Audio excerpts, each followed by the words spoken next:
technology. Okay, so to the real content, digestive health. We're going to talk about the two ways that super patch technology can interact with the digestive system. And so there are two pathways. One is the autonomic control. Y'all know all about that now, right? Because we've talked yesterday about the autonomic nervous system, and I'll review it for you real quick. And then there is an endocrine control between your brain and the adrenal gland, and then the intestinal tract. So they're a little menage a trois, so to speak, of the endocrine system. And then you've got, I think y'all thought that was funny, that's good. Okay, good.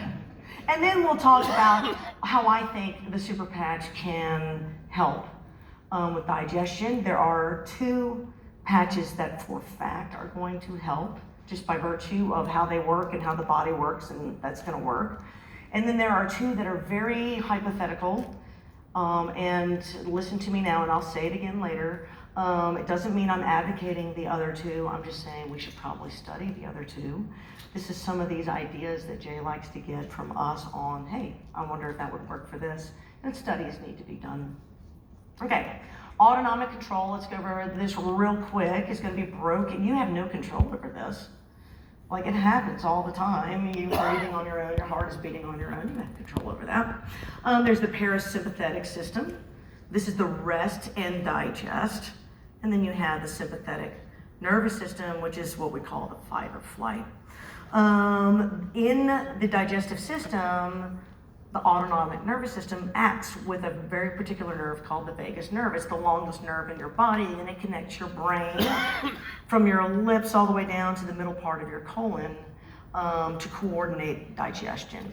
When this nerve is exhibiting sympathetic tone, you're going to shunt blood flow away from your intestinal tract to your heart, your lungs, your muscles, your eyesight, because you're fighting or flighting. But when it's in the sort of the parasympathetic or homeostasis type tone, you're resting, you're digesting. Blood flow goes back to the intestinal tract, and this is important because this is how you absorb nutrients. Along the way, and this is what's fascinating to me, your brain is communicating not just with you and your tissue, but your brain is communicating with your poo. Thank you, Carrie, for bringing that up. The microbiome is not genetically yours, but it communicates, believe it or not, with your body and with your brain. And there is a communication that is other bodily. I mean, it's not even you. A lot of your decisions are made by your microbiome.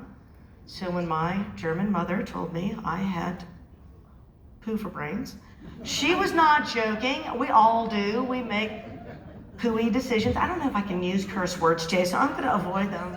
And that's not normally my personality because I am a surgeon. So I try to dumb down the curse words if I can help it. I might slip though. If you've ever hung out. I love you too, Terry. Okay, so, all right, so the vagus nerve. So this is the 10th cranial nerve, just anatomy, okay? And these are the things it's responsible for. It's responsible for your speech, for swallowing, for the gag reflex. It's going to coordinate the peristalsis of your intestinal tract, digestive enzymes, stomach acid. It helps your blood pressure, your heart rate, and therefore the circulation of your intestinal tract. And this is a cool one when you're under severe stress, especially sudden severe stress. You can suddenly lose bladder and bowel control. And as a pelvic floor surgeon, I get a lot of patients who will describe this issue where they have literal incontinence because of vagal nerve stimulation. And that is one heck of a world to live in. If you want to know what that looks like, and I will tell you my term for this is what happens in vagus nerve doesn't stay there. So this will describe kind of what's happening. But what the boys don't realize is that Eric's body is already shutting down from stage 4 diarrhea. Inside his stomach, bile has just dislodged an Arby's Ultimate Angus. In the average human, this would only cause mild diarrhea. But Eric Cartman is now drinking Double Dew, a Mountain Dew product with twice the sugar and caffeine of regular Mountain Dew. His rancid feces is now rapidly converting to a thick paste. The diarrhea shoots out of Eric's anus and into his underwear. Eric Cartman is a ticking time bomb. Dude, exactly. So He is under stress because look at the little helmets. They're getting ready to go zip lining, and he's drinking tons of caffeine after eating really bad food. That is a recipe for disaster. And I have a lot of patients who do this. They have a terrible diet. They're chugging, these caffeinated drinks, and they wonder why they have diarrhea and incontinence. Like, adult Eric Hartmans come into my office scared that they have a problem, when really all I have to do is stop the caffeine and change their diet a little bit. And now you know why I talk a lot about diet. Okay, the brain adrenal gut, now this is a separate pathway. So pathway number 1, vagus nerve. Pathway number 2 is more of an endocrine pathway. It's gonna describe hormones. Again, the brain is involved, right? So there are special nerves that will send hormonal signals to the adrenal gland. The adrenal gland is responsible for things like adrenaline and cortisol and salt metabolism. This is all done hormonally. When those hormones hit the blood supply, your brain senses it and turns it off. This is a biofeedback loop, and one of billions and billions of these biofeedback loops in your body. Now, with time, right, so you've got the brain and the adrenal glands going. The output from the adrenal glands will hit the intestinal tract, right? So now we're menage a trois, okay? So we got the 3 things hitting off of each other. What happens when the adrenal gland is stimulated? Well, the upper intestinal tract slows down, lower intestinal tract speeds up. Harmful bacteria get to grow out of proportion to normal bacteria. This causes chronic anxiety.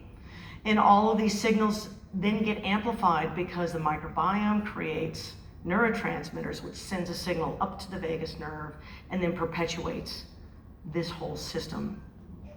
So our goal in life is to try to live in a homeostasis, in what we consider like a parasympathetic world of rest and digest. Right? This is my husband's goal for us actually this year, is to get away from the stress, have more nights out, relaxing on the beach. Okay, when you are in this state, your digestive tract tends to act more normal. And when we talk about normal digestion, we're talking about people with predictable bowel habits. I almost said poo again.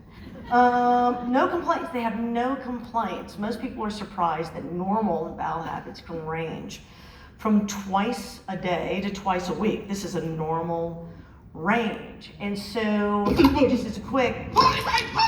He just grabbed the Reader's Digest. We have 4.2 minutes. That's your cue, shark bait. Right, so when your fish in your office know that you grab a magazine to talk to a man about a wallaby, right, that is normal bowel habits. That's somebody who's got a normal digestive system. Now, there's a lot of things that go into that, right? So you've got diet, hydration. These are all the things I'll yammer on about all the time.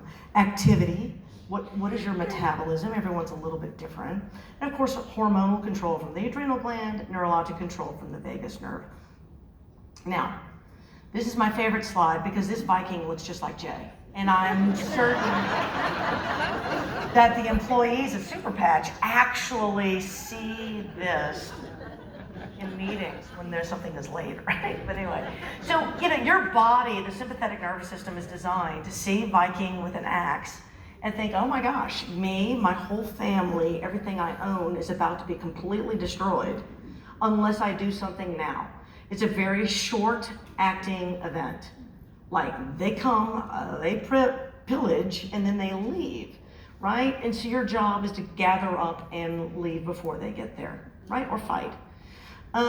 In the modern era, there's no such thing as this short, unless I guess you live in downtown Chicago or something, there's no such thing as this short span of fear, right? So I'm living on I'm glad you got that. I live in the country with cows. There's no stress there's no gun shootings in my neighborhood. But anyway, but in modern life, you get the tax bill. Your boss is yelling at you. You got a test coming up. This is a chronic stressor that never actually goes away. Like it never goes away. And the human body wasn't really designed for that. And the way we try to, coordinate our lives around that is how we get ill. And this is some of what Jay was talking about last night. So I call that give a damn disease. And then you'd be shocked at how many people come into my office. Damn, Jay, is that okay? Seems like, okay, thank God. Okay, I wasn't sure what the crowd was. But anyway, so I call this the give a damn disease because, and I do have a lot of patients come to my office convinced they have cancer or otherwise, and really they're just under extraordinary amounts of stress. And I do love this video clip of a young man taking the college admissions test for medical school, which is stressful. For the doctors in the room, you remember this.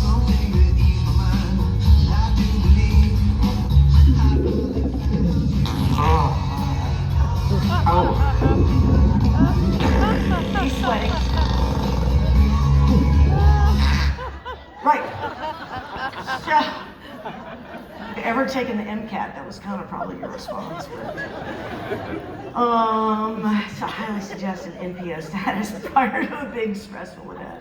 So our job in life, right? So that is stress. And there's some people who live this line of stress daily, not just on a day where they have a big event.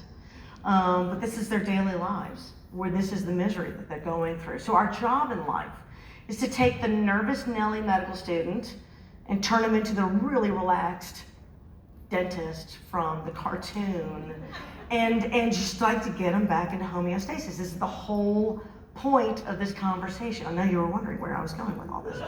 It takes a few options for this to happen. Okay, the first is a smart choice, a clean, non-inflammatory diet, and this is how I start talking about nutrition. This is where I get my nutritional hat on, because it's critical to digestive health. All right, so you're going to increase your microbiome diversity and decrease inflammation by eating properly. The second thing is support. As we age, it just is, you know, just like 20 years ago, I was a prime athlete and now I can barely crawl up the stairs because we age. It just is what happens. Support is okay. If you need digestive enzymes, you take them. If you need like an herbal supplement, you take them, prebiotics, probiotics. These things all kind of help your body work on a chemical standpoint. And then there is the hormonal and neuronal or neurogenic type pathways. And this is where Super Patch comes in. This is what makes it so unique. Because everyone is actually wired the same way. It's how God created us. Whereas all of our chemistries are ever so slightly different. So that's why I think the technology is so fascinating to me. So, okay, this slide, one half of the slide, and I guess that's going to be to your left, are the two patches that I think will help directly impact positively digestive health. And the other two are guesses and hypotheticals. And they do not get my stamp of approval, they get my stamp of question, okay? And I'm always questioning authority, that is just my nature. Okay, so Liberty Patch, right? So that's the Control-Alt-Delete on your autonomic nervous system. And when you use this technology, it gets the autonomic nervous system. And what is our longest autonomic nerve? That would be the vagus nerve. And it puts it into homeostasis. And when that happens, your body can naturally control some digestive enzymes and some stomach acid, and will naturally propel at just the right speed and coordinate between the upper and lower intestinal tract. And then it will also improve perfusion. In life, it's not what you eat, it's what you absorb. And so if you don't have the proper perfusion to your intestinal tract, well, you know, you're just not gonna be at full capacity. And so this is the foundation for autonomic stability, and which means it's going to be the foundation for digestive stability. Okay, so then the second part of that is going to be the hormonal, the cortisol level. You know, the hypothalamic pituitary, those are in the brain, adrenal axis, right? So and then it affects your gut. This is our menage a trois one. It's probably why I wear it all the time. I'm just joking. I'm happily married, and it's a very, very long time. But anyway, I just thought that would be funny. So when your adrenal gland is all fired up, there's cortisol going everywhere. And this is going to impact the microbiome, and it's going to impact your healing, and it's going to impact your blood sugar. And if you can calm all of that down, all of a sudden, now we're getting back to microbiome diversity, and now we're coordinating our intestinal tract, and we're minimizing our anxiety. And because intestinal inflammation leads to immune dysfunction, The intestinal tract is the largest immune organ in your body. So when that is out of kilter, your immunological system is out of kilter. So intestinal inflammation leads to autoimmune diseases. And it's probably why we're seeing a proliferation of autoimmune diseases in the modern era. Because we're all eating crap and our intestinal tract is all inflamed, and then there you go, you're off to the races. This is the one patch I wear every single day, no matter what the situation is. And it's if something happens to my body in a car accident, my head is missing, look on my left ass cheek. You're gonna see. Same girl, same. Right there. Sometimes it's right here. It depends if I'm feeling randy or not. But anyway, that's where it is, okay? And so because I don't know why, but that's smooth skin and no one can see it. And so anyway, all right, so that's how you know it's me. All right?